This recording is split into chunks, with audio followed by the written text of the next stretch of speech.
BlogTalk Radio. Hello, everyone. This is Chrism, and I'd like to welcome you to another conversation about your Kundalini awakening experience. Today's topic is Kundalini and Food. And before we get things going, I would like to say thank you to Amelia Santara and her family in the Kingdom of Kerry, Ireland, for making this show possible. I would like to thank all of the people who are listening on the chat room right now, Bruno, Fausti, Skating Angel, and I assume some others too. I would like to say thank you to Eileen, Laurel, Glenn, Ola, and many of the people that have come together to bring this information to you. So thank you to all those people. For some more venues to receive this information, you can go to Kundalini Awakening Systems, one.com. So that's Kundalini Awakening Systems 1.com. And you can read a lot of information there. You can also go to Kundalini Awakening Systems 1 at Yahoo Groups. And you can also go to Kundalini Awakening ! On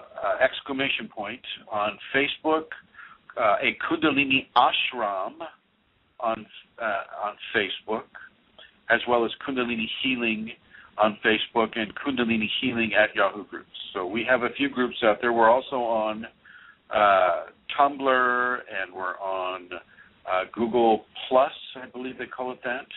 There's a group there. There's a group also on that one network that has to do with jobs. I think you guys know which one I'm talking about. So anyway, so there are other venues to receive this information, and I would suggest you all partake of them. Excuse me, I had to sneeze. Let's see. Oh, boy. Anyway,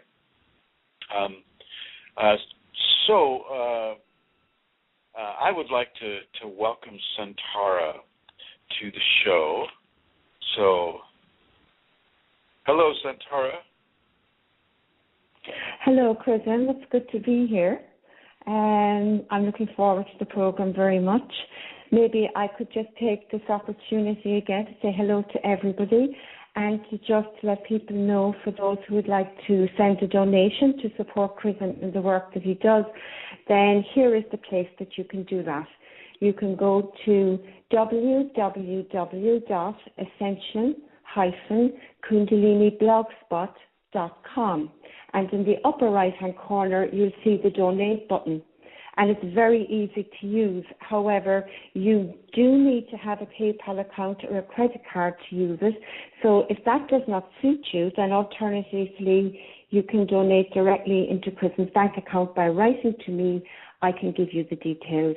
And my address is kundalinimatters@gmail.com. And just to give you the donate button address again, that is www.ascension-kundalini.blogspot.com.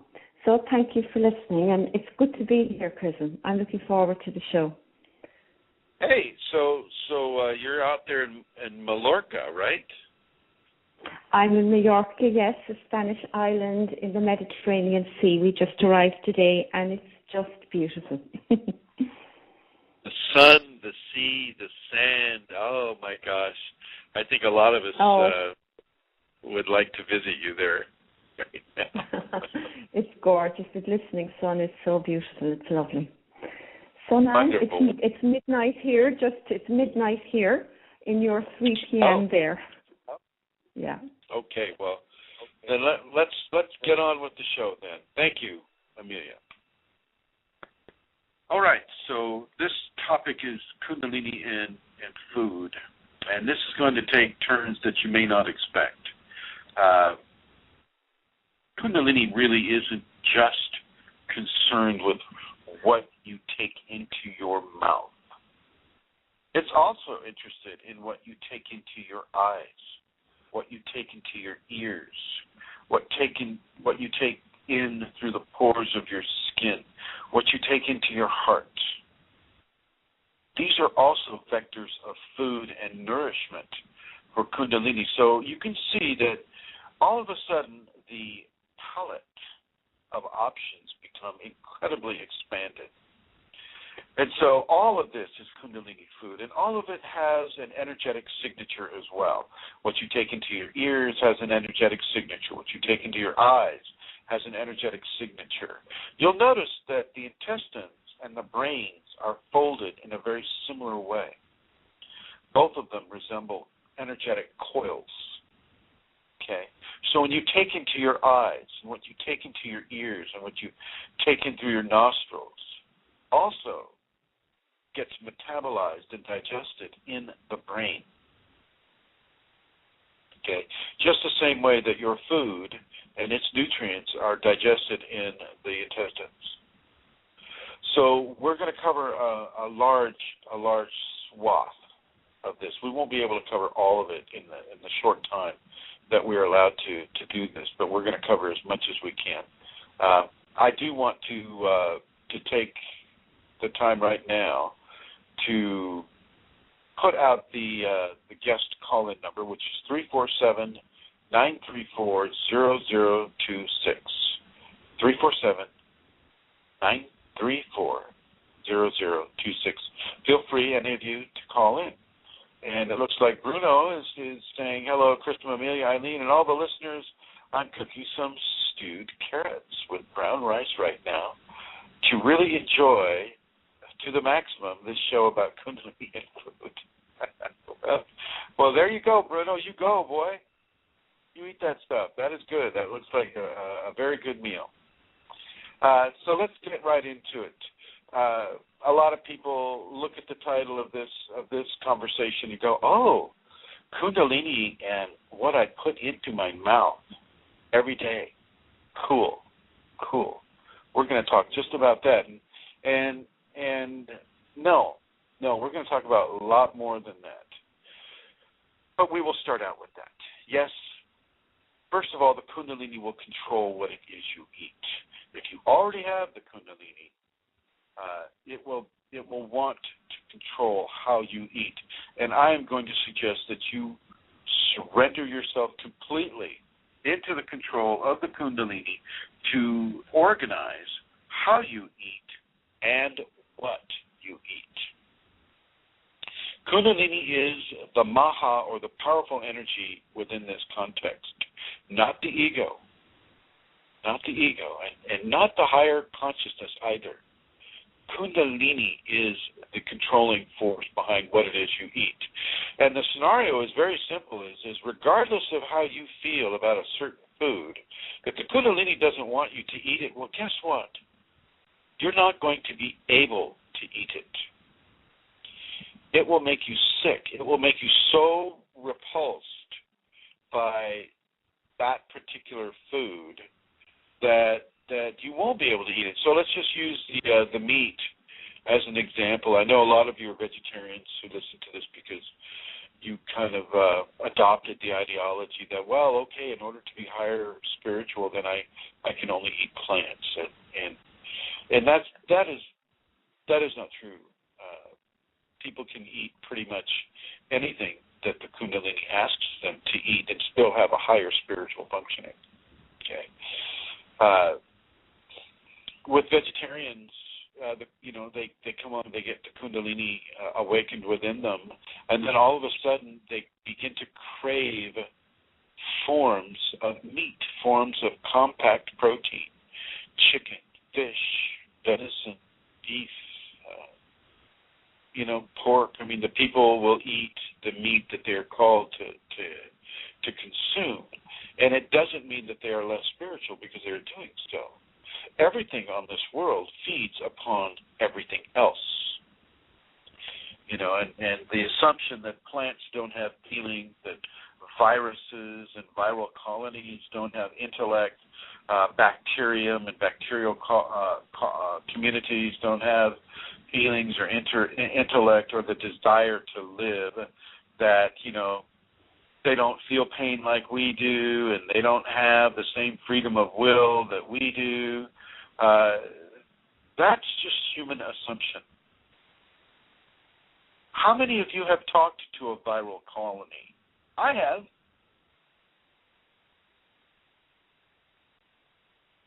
So I'm going to suggest that you begin to broaden your mental horizon about what is and is not intelligent, what is and is not viable as a life community or a life force.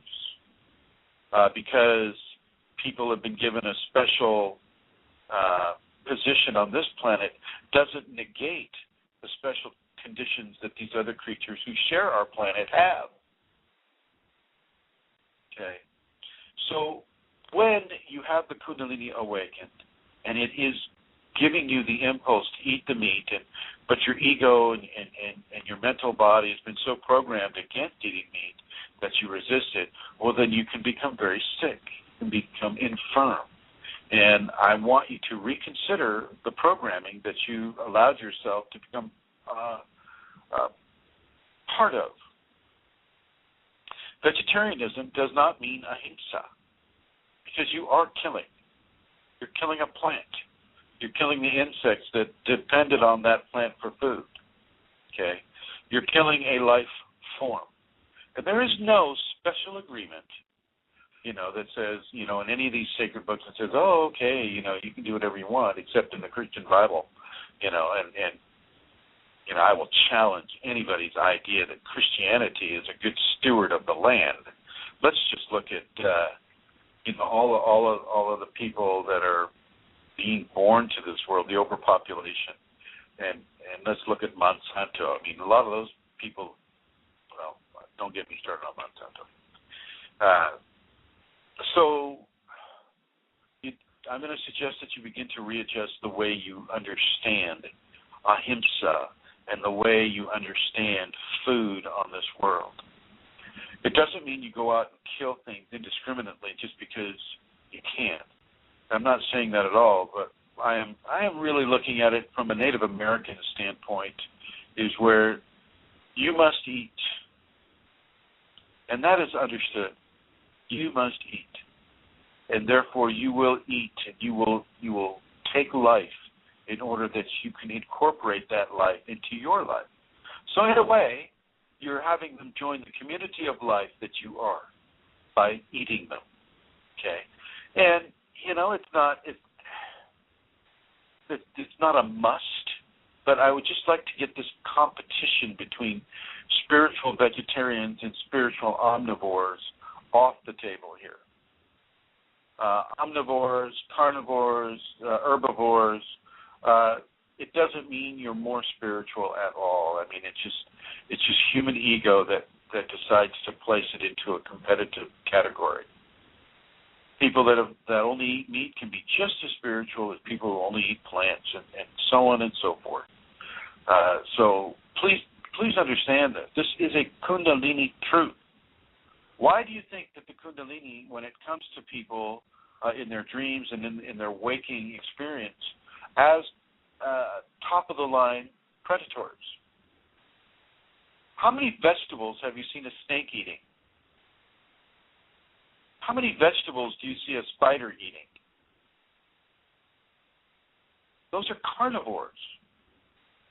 Okay? And yet the Kundalini chooses these apex predators to represent itself to us, omnivores, as we climb our spiritual evolution. So there is something that is being communicated there. And so understand this as you eat your fish or your chicken or your turkey or your whatever. Kundalini is not against people who eat meat. And as a matter of fact, it will force people to eat meat sometimes. Sometimes there's enzymes and proteins within the meat of a certain creation that the Kundalini requires that person to eat. And I'm going to suggest that you eat it with enjoyment and gratitude for the living creature that has given itself so that it may join your community of life within you. You know, as the Native Americans would kneel over a deer that they had just killed and apologize for giving it any pain honor it for its gift of life that it was giving to the tribe and to that community. I would suggest that all of you say that kind of a prayer over the plants and animals that you're eating. Show that level of gratitude.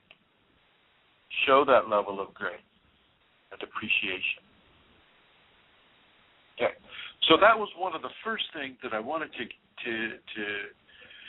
get across, is there is no better or competitive nature between those who are vegetarians and those who are omnivores. Okay, both areas serve purposes, and not everyone has the same purpose or nutritional needs within a Kundalini context. Everybody's process is different. It's unique. Yes, there are many shared areas. There are many similarities. But essentially, the process in a person is unique. So understand that. Realize that. Know that you may be an omnivore, but your friend who you know is Kundalini active, they may be a vegetarian. One is not better than the other. They just have different nutritional requirements. Okay, so that's out of the way. What the Kundalini tells you to eat is what you eat. There is no judgment placed upon you for what your inner divinity tells you to consume. Now let's go right into some of the more expected aspects of this topic. Food. For those who are trying to awaken the Kundalini and they're in an awakening format, I always recommend a bottom-to-top vector or approach to the awakening of the Kundalini. And so this takes us from the first chakra to the second, and then the third, and then fourth, 5, 6, 7. Yes, I do operate from a 7th chakra understanding. That is how it's come to me through those levels of understanding, and I'm very comfortable and I feel somewhat competent in the understandings of the chakra matrix upon the human system. With the first chakra, I'm going to suggest that you eat root vegetables, as the first chakra is the root chakra. So I'm talking about carrots. I'm talking about jicama. I'm talking about potatoes. I'm talking about red beets, and I stress the red beets. I'm talking about that wonderful some of the stuff I don't eat because I'm just not called to eat it, but radishes are also a root vegetable, and they have that red on the outside and white on the inside. Many different root vegetables are out there that exist, and I'm just naming a few of them. But any of them that are organic, number one, always eat organic food if you can possibly set it up. Just make sure that sometimes the I was noticing this the other day. In a grocery store here in Northern California that I probably shouldn't mention. What they do is they try to make the organic section look so dirty and so terrible and so unappetizing, unappealing. And then right next to it they put the conventional toxic food, the non-organic GMO Monsanto toxic food. They polish it up and they have that layer of wax on it, and it's so clean and bright and shiny compared to the organic section. And it's like they're purposefully trying to program you away from the organic food section. So realize that there's a lot of subliminal psychological programming that goes on inside of a grocery store, anywhere from shelf space location, where that can of beans is going. Is it on the top shelf? Is it on the bottom shelf? Is it on the shelf that's eye level? We see that the producers, I'm not absolutely sure, but I think they're paying for a certain shelf placement. And so understand the programming that happens in your local grocery store. And go to a place, if you can find a place, go to a place that has a good organic section. You know, and I understand you'll pay a little more for that, and I will suggest that it's worth it. It's worth it. If you can go online and you read about some of the GMO corn and what it's done to some of our young people as far as immediate food allergies, and if you start reading about that, you'll never want to eat GMO corn again. If you put a bowl of GMO corn next to a bowl of organic corn, and you ask a cow or a horse to choose which one they want, they will always go to the organic corn. I mean, let's take the clue from nature. And I know, I'm probably talking to the choir here about organic food, but that is what your Kundalini will steer you towards. The cleanest food possible. Now, if you're living in a city and there is no organic outlet, well, then you just do the best that you can do. You know, if it says no pesticides, no GMOs, then go with it. Go with no pesticide. Go with no GMO. Read the packaging of the food that you eat. Read the box out that, you know, often when you're buying food at a grocery store, they will tell you what farm that came from, what ranch that came from. And let me tell you, I farmed for 14 years in Northern California, Yolo County, and Sutter County. And I know the level of pesticides, herbicides, fungicides that are sprayed upon commercial toxic crops. Okay, I know, and they do it by airplane, you know, and not only do they wipe out almost the entire environment around the food crop itself, but they also, because they're so indiscriminate with the application, that they wipe out natural areas where natural fish and natural creatures are also striving to live. And it's just a really it's an unfortunate situation that humanity is foisting upon the natural world.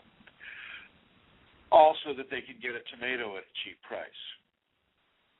So do not eat conventionally farmed food if you can help it. And that goes the same with any of the meat products that you may consume. Get it organic. Get it free range. Get it no chemicals, like no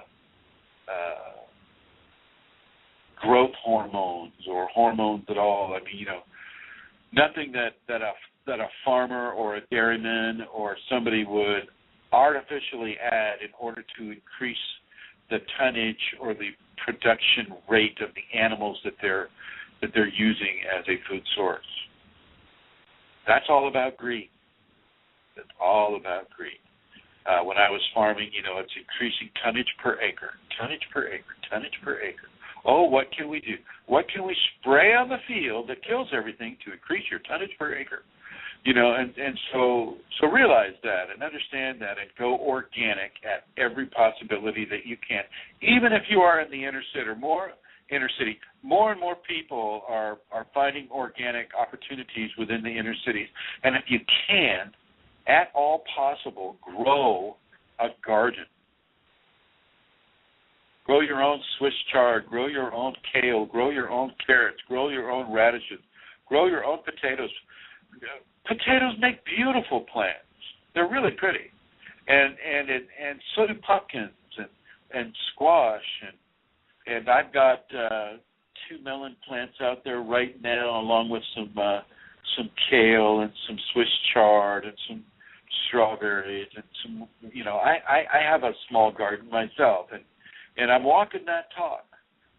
I am walking this talk, and I'm going to strongly suggest that you, if you can at all do it, even if it's on the balcony of your apartment, grow some food that you take care of, that you get your hands in that soil.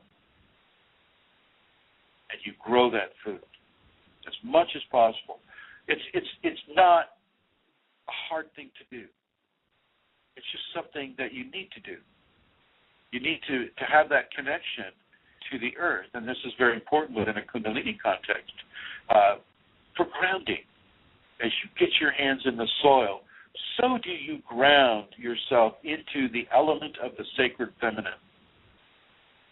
The sacred feminine is the earth. The sacred male is the sun, the solar radiation. That marries itself into the earth and causes the germination of the seed. There are a lot of energies that we are not aware of, and even physicists and science, they get into their quarks and their cute little names that they give to energy particles. They haven't even scratched the surface with the level of energy that is given into this world. Kundalini people can feel it, though. Kundalini people can know it. As your process increases, so does your knowingness about the energetic environment increase, and you can begin to understand that which physicists will not understand in 100 years. Especially in our society where science, is so devoid of any kind of spiritual understanding. They talk about it kind of on the sidelines, and anybody that wants to be taken seriously, though, is counseled to not talk about it at all. But it's there. It's there, and the Kundalini people can feel these different energies. They may not understand what it is they're feeling, but they're feeling them nonetheless. So get yourself a garden on the balcony if you can, and get your hands in the soil and begin to honor the marriage between the solar and the earth, the sun and the earth. Okay. So do the organic food as much as you can. I will suggest that for the first chakra and even the second chakra is pretty obviously a carrot, but also yams. You can see in the food opportunities that we have, at least in this country, that color correspondences follow chakra colors. Like a carrot for the second chakra, banana for the third chakra. These things can be very conducive to how you choose to materialize what it is you eat. So, for instance, we have Bruno. Bruno is eating brown rice and carrots. Okay, so he's got orange. Now, he could also add yellow squash into that mix. He could also add, red beet or a purple cabbage into that mix. He could add peas into that mix, and the peas, would be the green for the heart, and for the blue, blueberries or things of that nature. But you don't have to eat it all in one setting. You can have certain foods, certain vegetables, certain fruits in the morning, and certain ones in the afternoon, and certain ones in the evening. And the other thing is you don't have to have 3 meals a day. You can have 6 meals a day if you want. You can have 2 meals a day if you want. You can have 1. You can go on a fast. Listen to what your Kundalini is telling you to do. And some of you go, well, how do I listen to my Kundalini? What does it sound like? Well, what it will give you is a proclivity. It will give you a feeling that you must do a certain thing. It will give you a way to choose between a banana and an orange.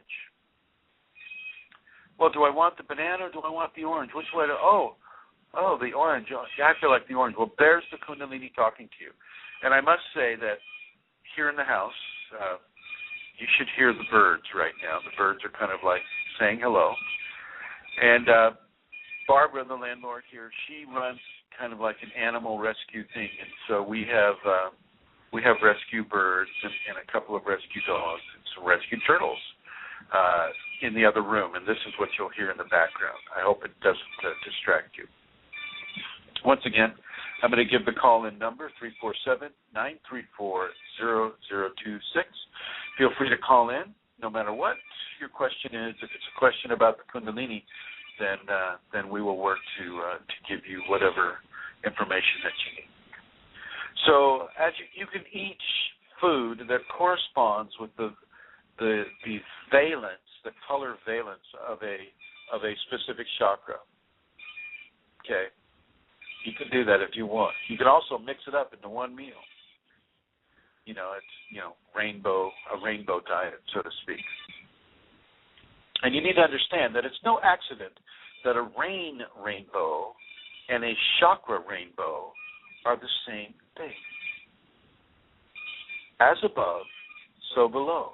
As below, so above. So, you look around you, and you can see that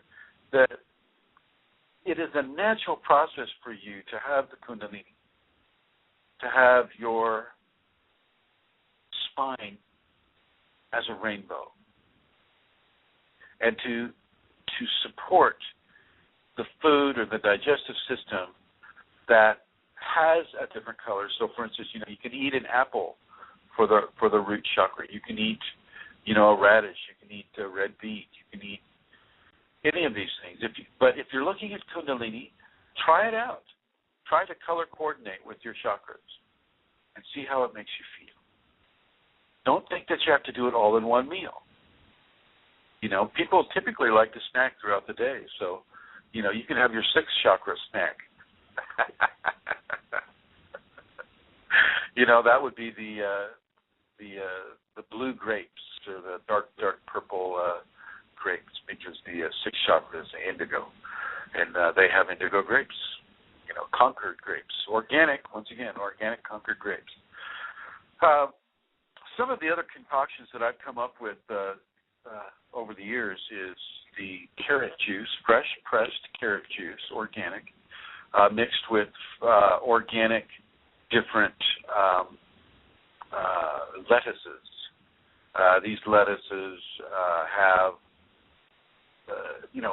oak lettuce, and baby lettuce, and all of these different lettuces, and you push them into, you take a big handful of the lettuce and you push it into a blender that's unplugged when you're doing that, and then you fill it with the carrot juice. Some people like to add an orange or an apple to make it sweeter. I just kind of take it the way it is. And you blend that up, and it makes a wonderful, wonderful beverage, and a very, very energizing beverage. Blend it up as much as you can. Blend it up to the point that it's like a slush, and really, it is a great energizing drink. You can put a banana in there for sweetening, an orange, an apple. All of these things will work well, and I will suggest that you do these blended types of organic fruits and vegetables. Celery. Sometimes I'll add celery to the lettuce. Celery, as many of you will know, has a blood pressure lowering quality. All very, very good things. And then basically, if you can eat the food as raw as possible, that is the best. The more you cook a food, the less vitality it retains. Okay. Prana. Prana is in all food, and in animals, the prana is compacted into the muscles, into the flesh, into the bones of the creature. Which is why you can freeze a steak, and 6 months later the steak is still good, because the prana is compacted into the flesh. But the cooking process, the boiling, the frying, the basting, all of these different aspects of food preparation will leach the nutritious aspects of prana out of the food product. So processed foods have a far lowered percentage of prana in them than natural raw food. Raw food really is the way to go. And I'll admit it myself. Here I live in Sonoma County, cornucopia of all these different organic foods. Well, it doesn't matter where you live. you have to have the means in order to get certain foods. And so, with that in mind, you try to get as raw a food as you can. You eat that celery stalk. That's a good one. Eat that raw carrot. That's a good one. Apples. If you can get those organic produces within your area, then really, really do that. I just finished driving Eileen across the country, and we noticed that there's a real paucity of organic outlets in much of the inner states of the United States, and I've also traveled into England and France and a little bit into Germany, and Germany and France can give you some organic options. One of the organic options that I would suggest that you partake of from France would be www.florisens.com. That's www.florisens.com, and be prepared to read French. And this gives you some of the food preparations that Hildegard von Bingen put together in the 10th century. And I will recommend those foods as well. Lots of spelt and lots of some very, very, very nutritious and Kundalini-oriented food products. And some recipes were really developed well by Hildegard, St. Hildegard, and who definitely had the Kundalini. If you look into any of her history, it's a classical Kundalini awakening right down the line.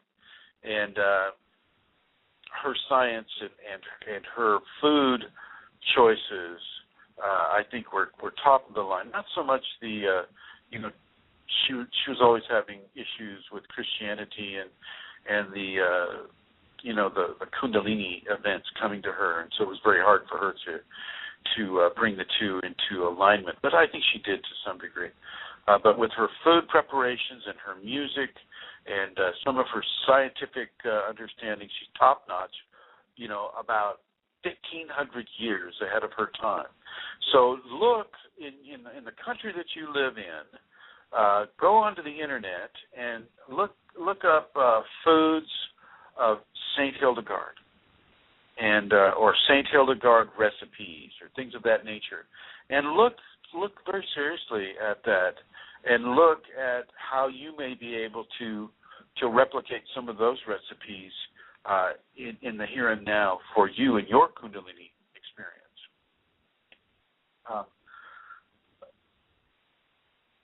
I'm going to move a little bit away from the digestion aspect of food now. I am just going to remind you, eat as organic as you can. Don't be afraid to eat meat. If you're inside of a program, or a religious system that says, oh, you can't do this, and oh, you can't do that. If you do this, then you're not spiritual, and if you do that, then you are spiritual. I want you to release yourself from the confines of that belief system. That may be more difficult to do than you can imagine. I mean, you're a lifelong Buddhist or, a lifelong Hindu, and the whole lifestyle is all around vegetarianism. Well, do what you can do. Do what you can do, but lose your judgment about what somebody else does in comparison to what you do. The Christian who eats meat is no less spiritual than the Hindu or the Buddhist who doesn't. Eat the meat that the Kundalini tells you to eat. Go down the shopping lane and let the Kundalini, not your ego, pick out foods that you need, not that you desire. Okay? For those in the States, shop at a farmer's market as much as you can. Shop organic. Look for organic. It's a growing industry in the States. You can find it with greater and greater ease. Get up earlier in the morning and go out to that farmer's market and get the produce from those natural farms, not from the big, huge conglomerate commercial farms that use Monsanto products. Monsanto is a United States company that produces genetically modified organisms and pesticides and herbicides and fungicides and basically anything that kills the natural environment or mutates it, or that's what I'm referring to when I'm saying M Santo. You should probably call it M Santo, because if you say Mon Santo, that's calling it in Latin, that's my saint. So just call it M Santo, because it's certainly not anybody's saint. At least nobody that's actually evolving spiritually. So let us move from the digestive tract to the eyes. I want you to understand the concept of eye candy. Now, eye candy, is usually reserved for that beautiful model who is, sexually appealing and really kind of gets the first and second chakra moving. And, they would call that eye candy. I'm going to suggest that a rose is eye candy, that a flower is eye food, that a beautiful sunset is food for the eyes, that a beautiful scenery or, just staring at a beautiful beach like, say, Amelia. Amelia's in Mallorca now in the Mediterranean Sea. She can go out to the beach, she can look at the ocean, and she can see the sparkle of the sun on the water and the deep blue of the water and the clarity of the water and how it washes up on the sand, and she can see that. And she can consume that with her eyes. That is as important a food as anything that we're putting in our mouths. It's a very, very important food. And I want you to understand that. And so I would like you to fill your eyes with beauty. And those of you living in an inner city, and you're thinking, oh, geez, the only thing I see around me is I see pavement and square buildings and street lights and phone lines and power lines and poles and, all I see are these things. But I want you to understand that all of those things are of the earth too, and you can find patterns of beauty everywhere. Look at look at a cement, a portion of the cement that you walk on. You see that flower that's growing out of the crack in that cement. You see that little animal that's approaching the flower, that ant or that beetle or that bug. You see the little chips of mica in the cement and how it sparkles in the sunshine. This is food for your eyes. You can find beauty everywhere. And even in some of the worst situations, you can see the beauty of it. Absolutely the beauty of it. And I'm gonna really counsel you to fill your eyes with beauty. Do that daily. It's as important as what you put in your mouth. Fill your eyes with beauty. Fill your eyes with actions of love. Fill your eyes with nature and the grace of nature. Fill your eyes, because as you see these things, you incorporate it into your brain, and the brain digests it, and the brain allocates its importance within you, and it begins to balance some of your psychology. And with the Kundalini, you can have a fairly imbalanced psychology in some portions of the awakening. And so, as you fill your brain with beauty and with a new appreciation of life on this planet, you begin to balance out some of the uncoordinated aspects of your life. And the same thing goes with your ears. Ear food. Beautiful sounds of music, the sounds of the wind through the leaves, the sound of rain falling on the land. And I mean on the land, too, not on a lake. I mean sound of rain falling on the pavement. If you've looked at any of my videos lately, you can see some pretty good shots of a rain burst that Eileen and I experienced in Florida. The sound of that, the sound of a brook or a river or an ocean and waves, the sound of birds, the sound of a baby as it sleeps and breathes, the music of your children as they dance and play and scream, have a good time. Even the sound of your spouse as he or she, is in the kitchen fixing food, walking around, doing what they love to do in the morning, and you could just fall in love and listen to the music of their life as they go through their life, and let your ears consume them. Let your ears consume the creatures of the night, the crickets and the different sounds that you hear in the nighttime. Let your ears consume the beautiful food that comes in the form of a sound wave. Let this happen. And the same with the nose. Smell the roses. Smell the marigolds. And you may think, oh, but Chrism, marigolds don't smell. Well, yes, they do. Yes, they do. Yes, they do. Smell the lilac. Smell the fresh air. Okay, even if you're in the inner city, you can step outside and you can smell beautiful things. Whether it's what that restaurant's cooking down the street or what your next door neighbor has wafting through their window over towards your balcony. I mean, smell the grace and the beauty. Go out and pick some rosemary and smell the rosemary. If you don't have that available, go to a store and buy some flower essences and smell them.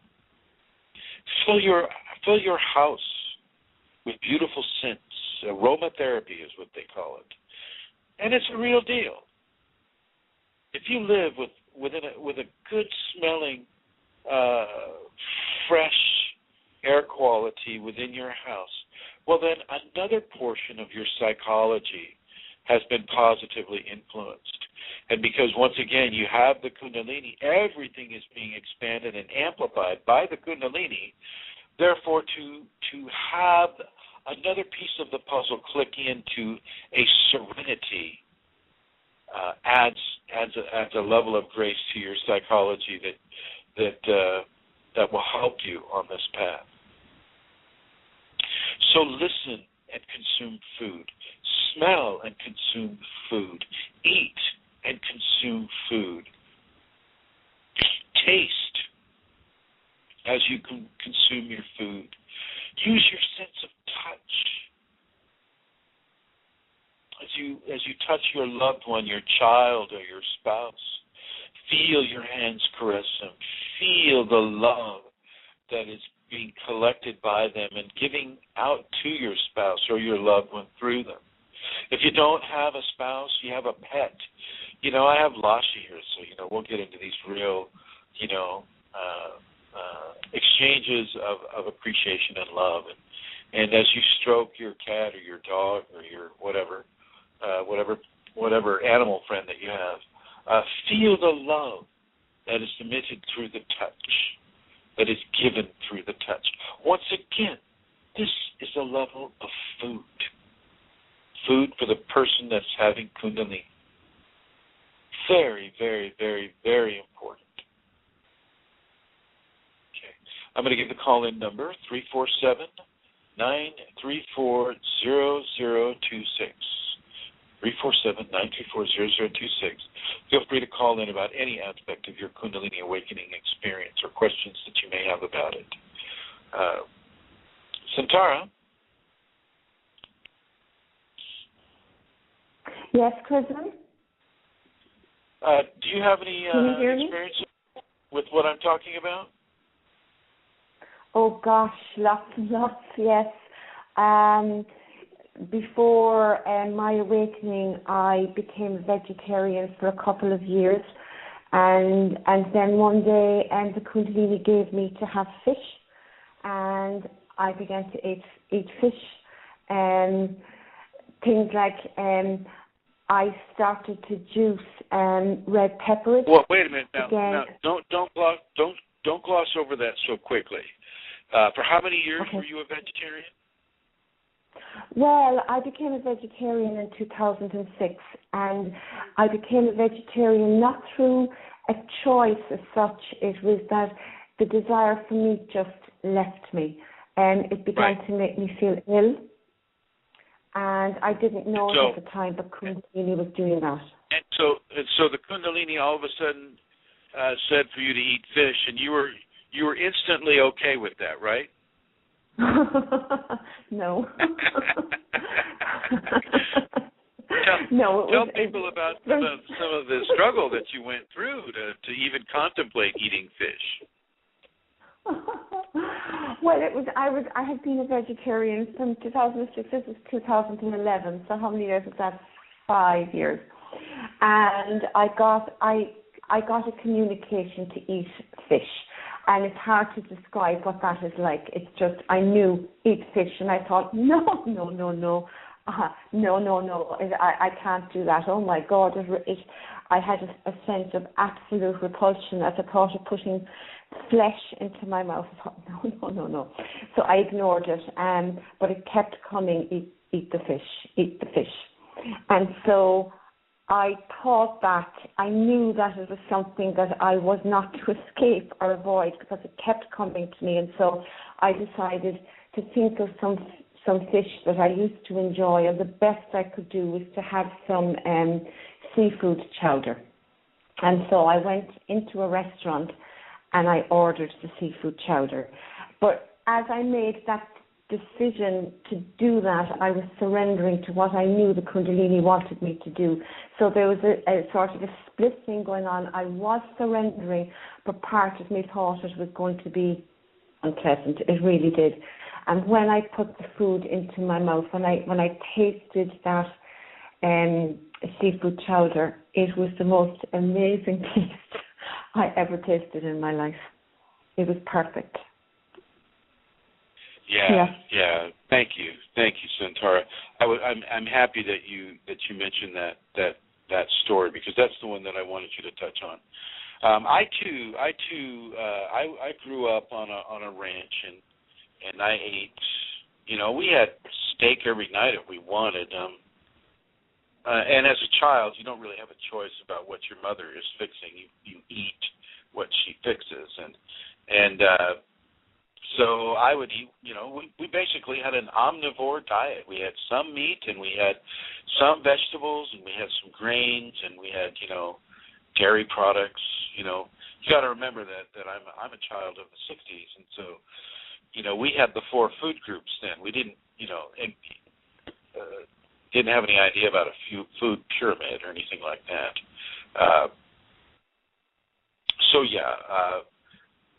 When my Kundalini came, I was off the caffeine, I was off the sugar, I was off the meat. I was pretty much strictly vegetarian, not vegan. However, I want you to realize that vegans will basically kill you before your time to become a vegan or vegan, V-E-G-A-N. Veganism is not a good thing. You are missing out on vitamin B12. You are missing out on a lot of different things. If you have to go vegan, then I would suggest that you eat vegan but have kefir, K-I-F-I-R, and drink the kefir along with whatever vegan thing that you're doing, because this will provide you with the B12s and a lot of the vitamins that you're not getting because you have some ideology about what is more spiritual food consumption than another. I mean, it's an unhealthy extreme, and many of the vegan people develop a level of paralysis because they deprive themselves of vital nutrients through their ideology of what food is to them. Okay, so if you're gonna, now I was vegetarian for quite a while, and once the Kundalini just stepped in and said, no, it's time to eat some meat. Well, I said, I don't want to eat meat. Well, eat the meat anyway, because what will happen is it will just take away your taste or desire for vegetables or fruits or nuts, and you'll have to you'll develop a desire for a certain kind of meat that the Kundalini wants you to eat. In Santara's experience, it was fish. It was fish. For me, it was turkey. The Kundalini wanted me to eat turkey and wanted me to stop eating any kind of a pork product. I went down to John of God's in 2001, and my Kundalini really enjoyed that experience, and basically came back after that because Brazil is such a meat-oriented society. But at John of God's, you're not allowed to eat any pork, and my Kundalini just loved that ideology, and I haven't had pork purposely since then. You never know where they put some of these products in conventional foods, so I say the word purposefully. But yeah, leave yourself open and leave your palate flexible for the Kundalini to add or to subtract certain kinds of food. And that includes the food for your eyes, your ears, your nose, your skin, your touch. That includes that kind of food too. Another kind of food that I think is really, really... Yes, hello. No, hello. I was going to say, Chrism, actually, I was just thinking there that, the way you've been saying food for the ears, well, in the same way that we take, we choose our food, we choose not to eat food bad, good for us. I have found as well that with my eyes and really, I stopped looking at particular types of films and stopped reading particular types of books and things like that in the same way. Do you know what I mean? Sort of. The clarity is... No, what I'm saying is... what I'm saying is that, with our eyes as well, we would choose not to go and look. I would have chosen not to watch particular films that would have been good for me.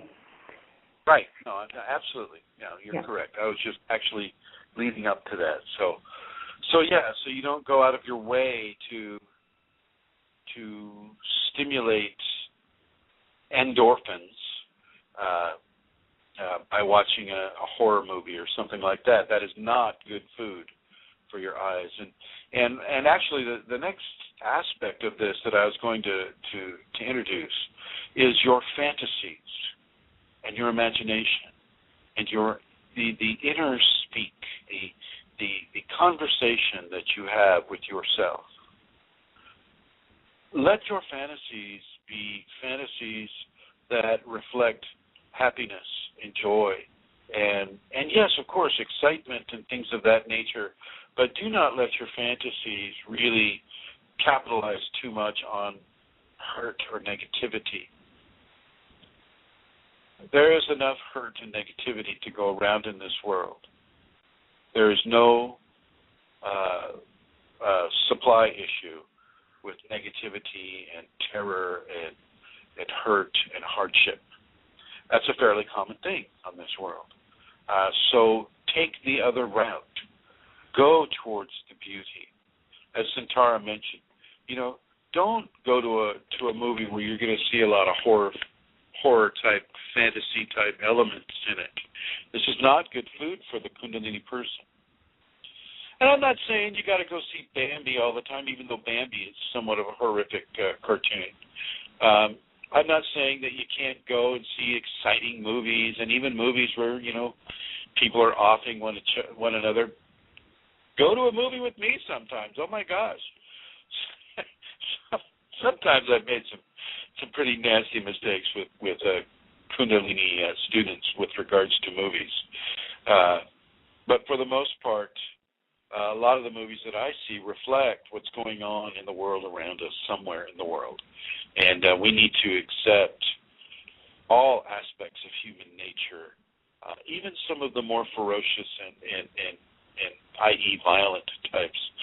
But you don't need to go after it as the only course of food that you're feeding your imagination or your fantasy life. And that whole imagination and fantasy life, let's get right to it, and let's go to pornography. Pornography is not good food if it is of the type that is hurting a person for the joy of hurting a person. Pornography as by itself, as in, naked bodies of either gender, or seeing the sexual. I don't really count that as pornography.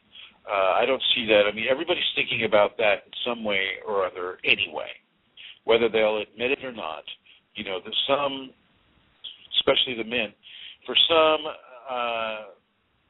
certain amount of time per day, per hour, there's a sexual thought that goes through a person's mind, and I have no problem with that. I think that's great, and have your fantasies and have what it is you need to have, but just don't let them go into areas of torture or areas of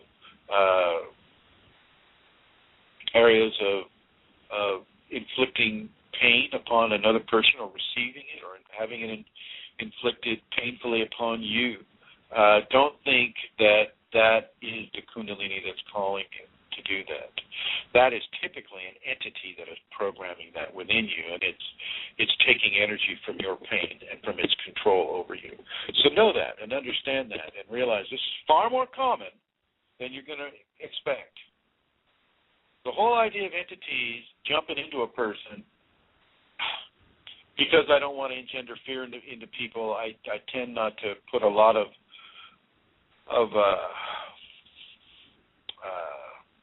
attention on it. But it's a fairly common thing in the populations here, and it's nothing to be afraid of. Nothing to be afraid of, but it is something for you to control. Your body belongs to you. Your mind belongs to you. Your consciousness belongs to you, and nothing else except one thing, and that's your Kundalini, and that also belongs to you, and you belong to it. A Kundalini is not some little psychic event saying, oh, I got Kundalini now, I heard somebody's thought. No. And as those of you have it, you understand this.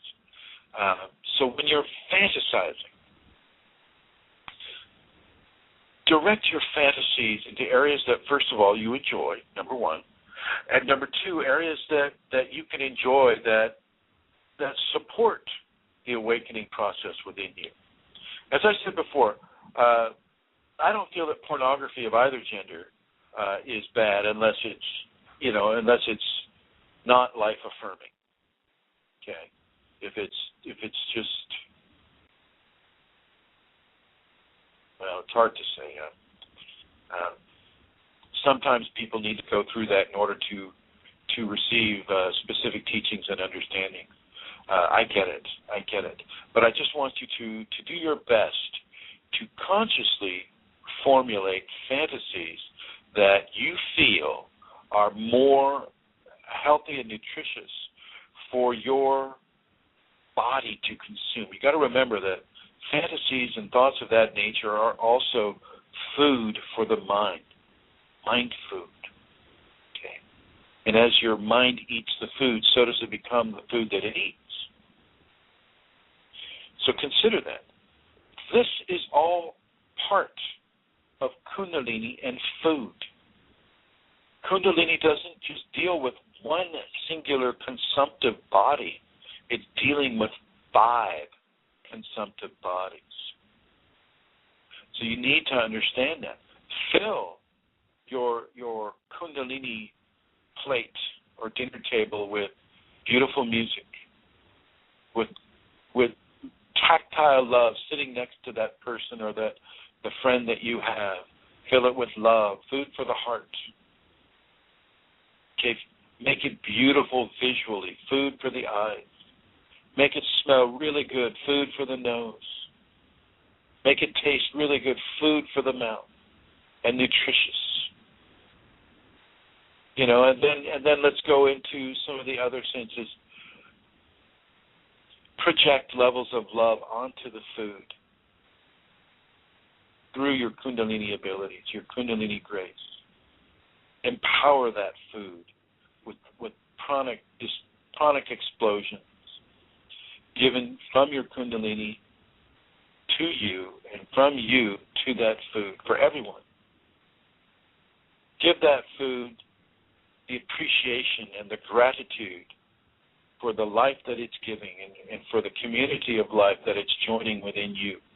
Be thankful for that food. Be thankful for those areas. Be thankful and have much gratitude for the life that is being given that you may have life. And I mean the life of the plant, the life of the animal, the life of the seed.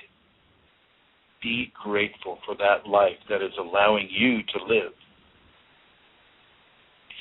Make sure that the food on the table is as organic as possible, or the produce of your own garden, as much as you can make it. Do partake of the dark green leafy vegetables.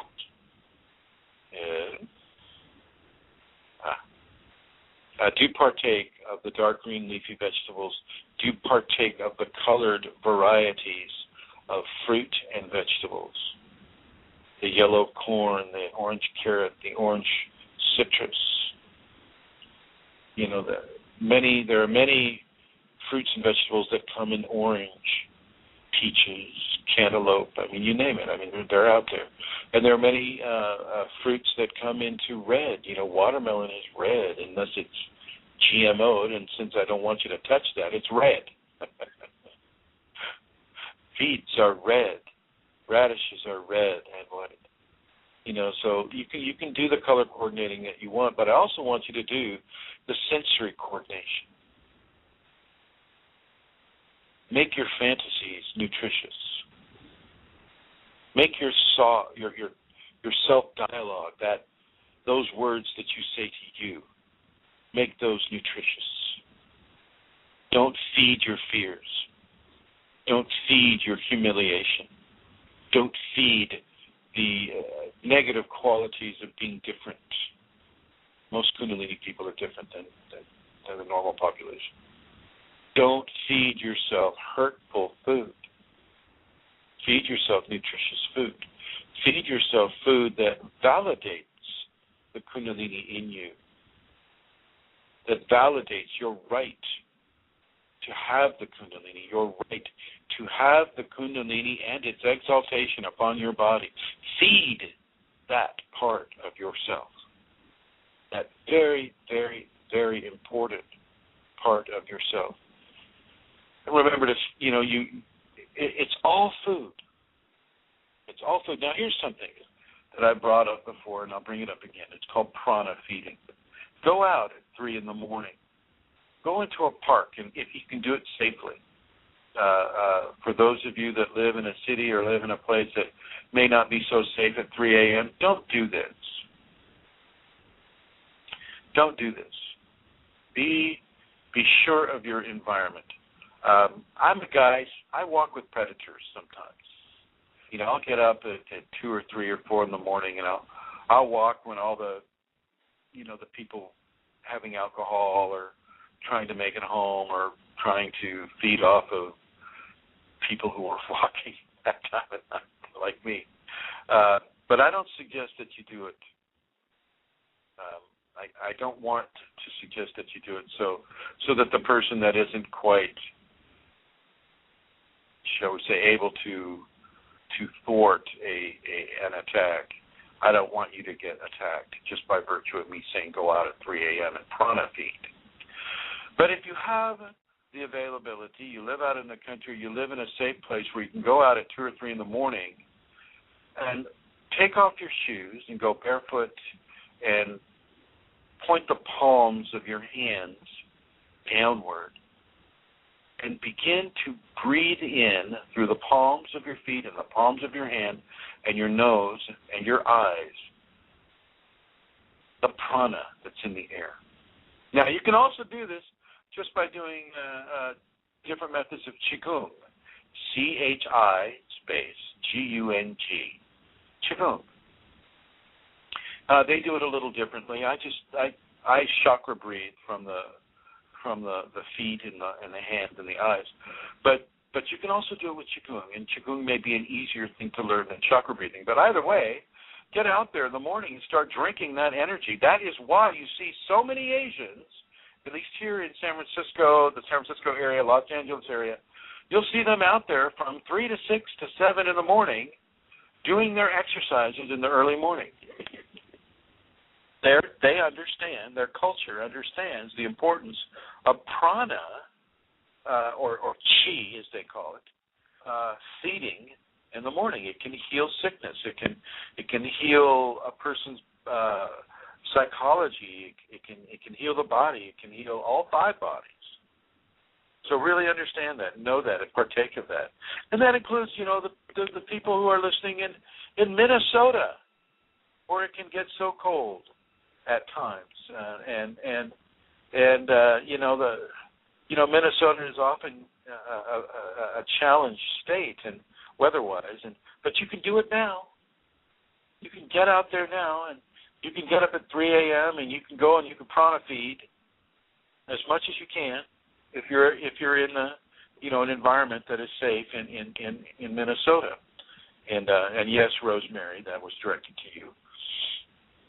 I would like to say hello to Bruno and Julia and Fashji, and thank you for attending the show. And I'd like to say hello to guest 2573 and guest 2588 and guest 2810. Thank you all for joining us. With regards to intake, make the intake as pure as you can. For those of you that have the Kundalini, let it guide you. I'm repeating a little bit, but this is important. Let it guide what it is you purchase, what it is you grow, what it is you buy, what it is you bring into your refrigerator. Let it guide what you bring into your eyesight, what you bring into your nose, what you bring into your fingertips and the palms of your hand. Those are just as much an energetic source of food as your mouth is. Now, if you have any questions about this or anything else of a Kundalini nature, please call 347-934-0026. And I will open it up for questions right now. So any of you that might have a question, go ahead and call in. I'm going to continue talking, but I want you to call in and to help others and yourself by asking questions about your Kundalini awakening experiences or issues. Let's talk about water. I will advise you not to drink the tap waters of most cities in the United States or any country where they're using chlorine and other toxic chemicals to clean the water.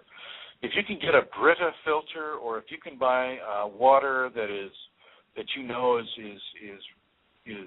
good spring water that doesn't have a lot of pollutants in it, then get that water. But do your best to take the purity of your water into your own hands.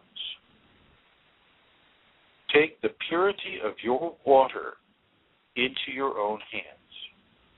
Now, for those of us who are having a big challenge economically, I can understand that you may not, the $2.50 that you have to spend on food this week probably isn't going to go to buying bottled water. I get it. I'm not going to ask you to do that.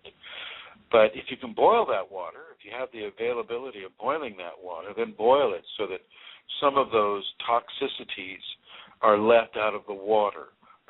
I read something really great about this on Facebook the other day, and I'll just kind of give you an abridged version of what it said. It said, in Auschwitz, Hitler added water or added fluoride to the water, and he found that it made people manageable, it made them docile, it made them, in a way, very diminished intellectually, and he didn't really care whether or not they had cavities in their teeth. And so what is it that we're doing in our major metropolitan areas here in the United States and other countries? What is it we're doing? We're putting fluoride in the water. And why would we be doing that? Could it possibly be to make the populations more docile?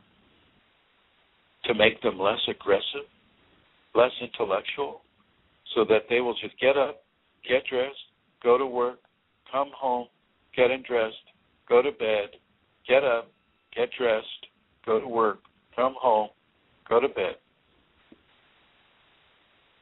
Don't drink the toxic waters if you can help it. Do pray to your water. So if you buy a bottled water, set it up there on your little prayer center there in your house, and put love into that water. Pay attention to the Japanese doctor who is taking electron microscopic pictures of water that has been given the vibration of gratitude, and you give that vibration just by doing it, just by being grateful for that water. Giving that thought wave into the water changes the molecular structure of the water. Do that with all of your beverages. Take the time. It makes a difference. And the molecular change doesn't go away unless you put something else into it. Like, say, one day you put gratitude into the water, and the next day you put greed and hatred. Well, then you just changed it. So realize that it's a very mutable substance, the water. It can be changed. It can collaborate with you in the kind of thought or the kind of prayer that you put into it. This increases its positive effect upon you when you consume it. So if it helps, put a picture of a loved one on that bottled water. Put a picture of a beloved pet or a beautiful rose, or things that cause you to feel sacred and beautiful and holy and loved. Get a Brita water filter. Put your tap water in that Brita water filter, and then put your loved one's pictures all over the pitcher that collects the water from the filter, so that every time you see it, it sparks a love in you, a nutritious love in you. And so you basically have changed your water into a liquid of love, much like what the Kundalini comes to people in. You've heard that the warm liquid light of love. I believe an author coined that term to describe the Kundalini as it comes up the spine. You change the water that you drink into a loving beverage, a beverage that is, once again, as it enters your system, it begins to change you change the water in your system simply by thinking that way. You change the water in your system thinking loving thoughts. So the water in our system, which we're about 78% water, gets changed. But it's harder to hold on to that thought. We have so many thoughts coming through our mind, and so the level of how long it lasts will vary for us. But if you have the setup in your refrigerator on your counter where you can place a beautiful love thing, picture, smell, on that pitcher or on the container of the water, well then every time you see it, it just brings you right back to that. So there's a level of consistency that's given to that. You can also do this with the watermelon, too. You can do this with anything that has water in it. You change the water, then you change the energetic signature of that which is around the water. Water is life here on this planet. Without water, you don't have much life.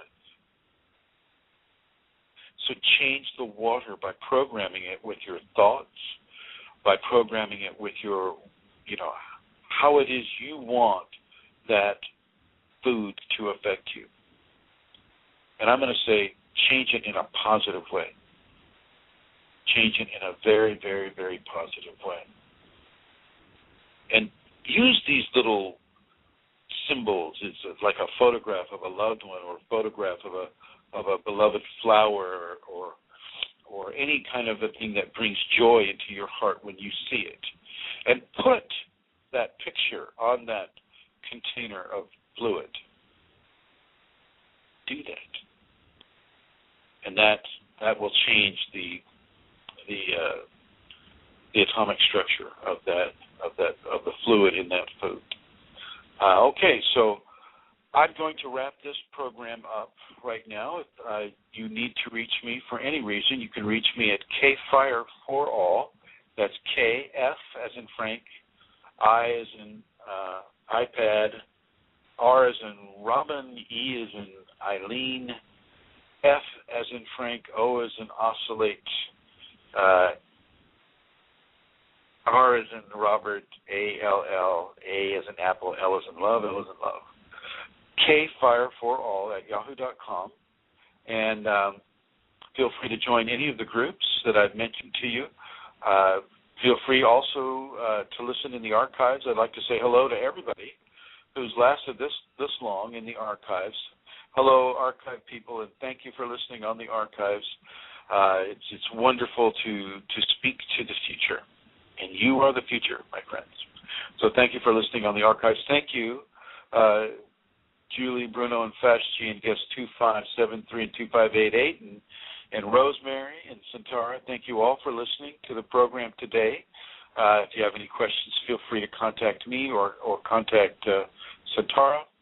And thank you for listening today.